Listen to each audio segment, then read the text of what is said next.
Welcome to Ancient Wisdom for Modern Work. In the hustle of profit, product, and productivity, it's easy to neglect the how, our ethics, our conduct, and our internal state of being. But what if the secret to sustainable success wasn't found in the latest management trend, but in wisdom that's existed for thousands of years? The host of this podcast, Kimberly Killer, is here to explore the ancient concepts of yamas and niyamas as a powerful framework for modern leadership. So, without further ado, let's get started.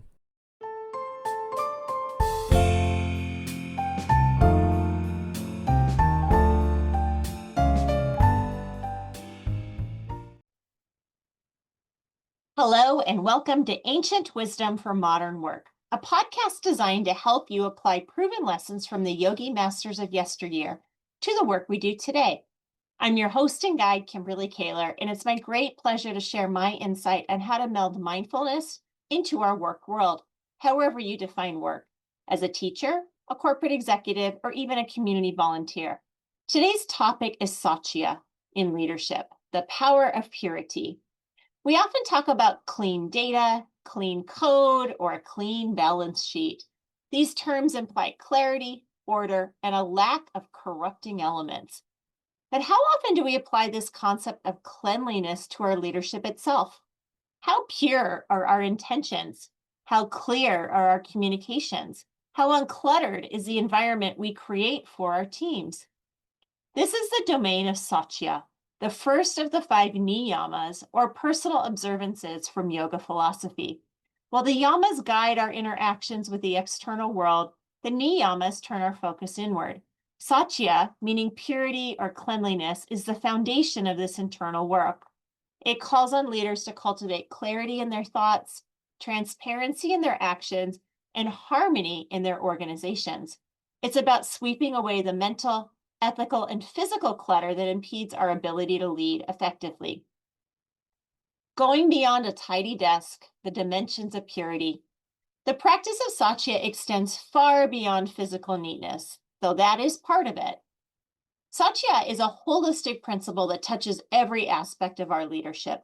A cluttered desk often signals a cluttered mind, and a leader with a cluttered mind cannot offer clear direction.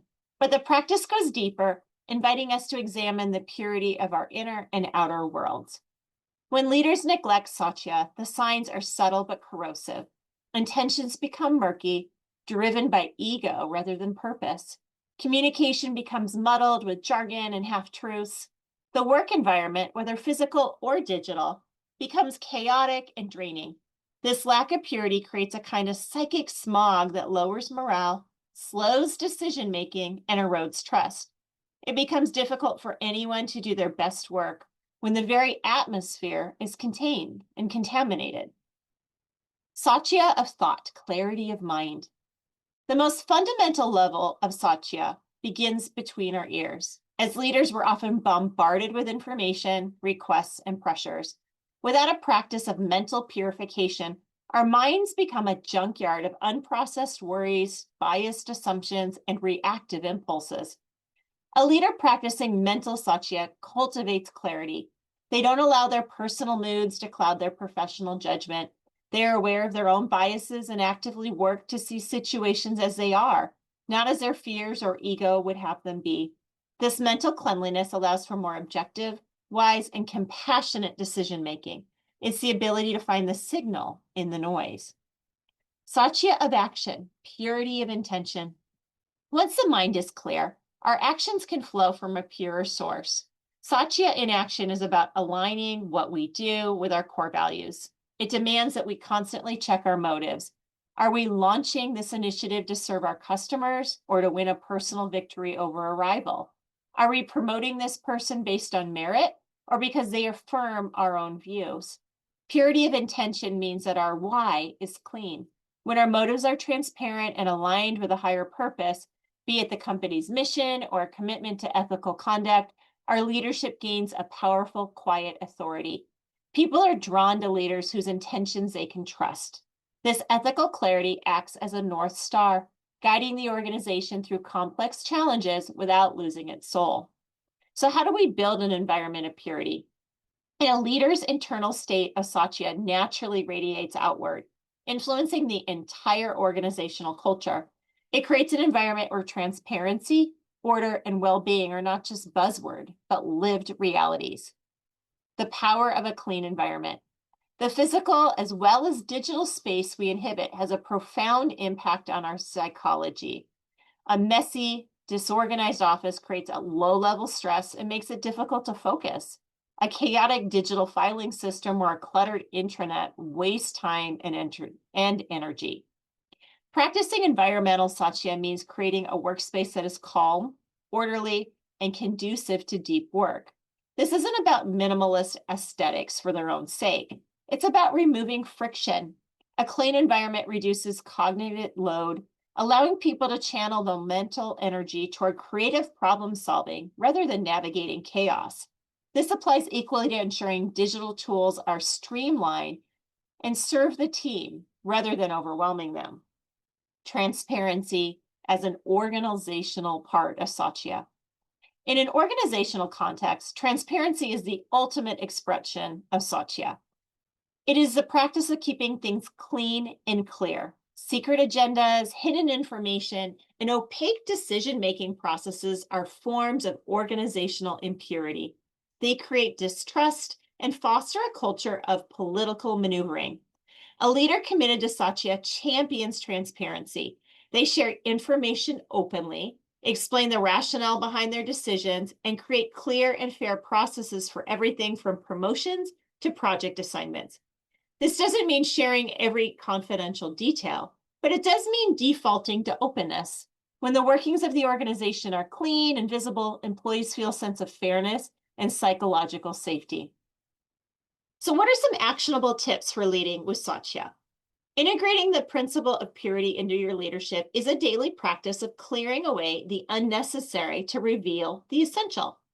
Start first, number one, with a reflective practice. You cannot clean a house in the dark. To practice mental Saucha, you first need to see what's in your mind. Begin your day with a few minutes of quiet reflection, meditation, or journaling. Notice your thoughts without judgment. What worries are present? What biases are active? This simple act of observation is the first step towards mental clarity. It allows you to start your day by choosing your mindset rather than defaulting to mental clutter. Number two, check your intentions. Before any significant action, a major decision, a difficult conversation, a new project kickoff, pause and ask yourself, what is my truest intention here? Be radically honest with yourself. Is your motive clean?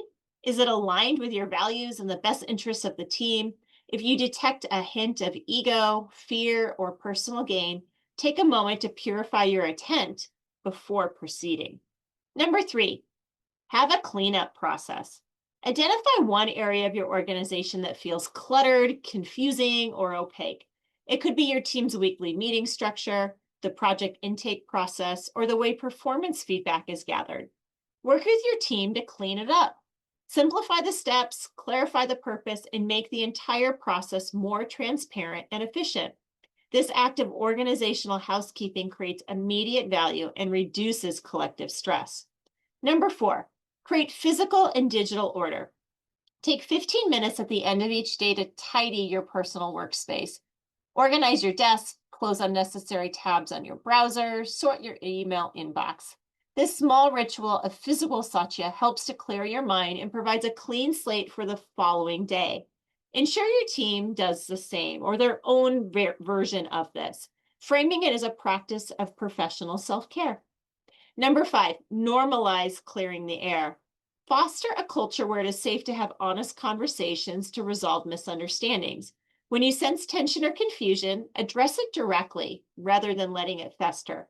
You can model this by saying things like, I feel like there may be some confusion around this topic. Can we take a moment to clear the air and make sure we're all on the same page? This is a form of relational Saucha, cleaning the space between people. The clarity that comes from purity. Leading with Saucha is not about achieving a sterile, perfect state. It is a continuous practice of purification. It is the humble daily work of sweeping the mind, clarifying intentions, and bringing order to our environment. The result of this practice is profound clarity. When we lead from a place of purity, we are no longer tossed about by the chaotic winds of reactivity and ego. Our decisions become wiser, Our communication becomes clearer and our teams become more cohesive. We create an organization that is not just successful, but also healthy, a clean, well lit place where people can thrive. Thank you so much for listening to Ancient Wisdom for Modern Work, a podcast designed to meld mindfulness into the work we do. We invite you to subscribe as well as visit wisdomfortheworkwedo.com for additional resources. Until next time, we invite you to consider how you can apply the wisdom yogi masters of yesteryear to the work we do today, with integrity, clarity, and compassion.